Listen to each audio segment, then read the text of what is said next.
Now, since this is nice and wet, and I know that it's gonna definitely, it is wet acrylic paint right now, I'm going to very quickly, because I could put this on top of here, but then I'm gonna try to line up my image, and it's a lot easier if I just do this.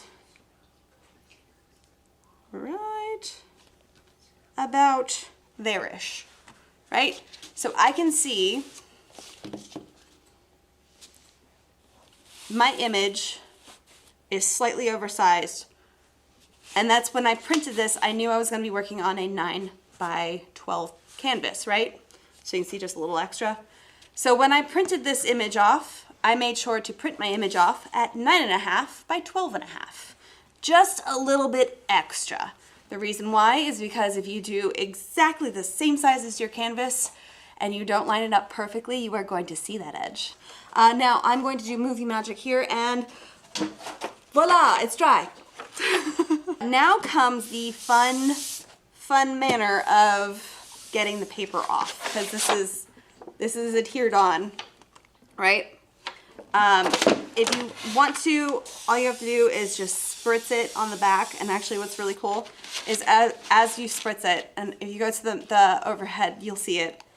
It's just really, really fun. As I spritz it with water,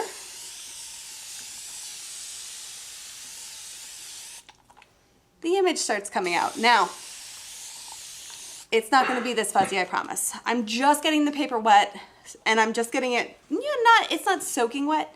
I have actually just full on dipped this in water before. These panels are pretty sturdy. This one I dipped into water because I was like, we're just gonna expedite the process, and it was small enough to do that in my sink. But this, it's not soaking wet, but it is definitely a good amount of water on the surface. I want this to seep into that paper, because as I start doing that, my paper is now becoming pulp. But this is only removing the paper pulp. The image is still there.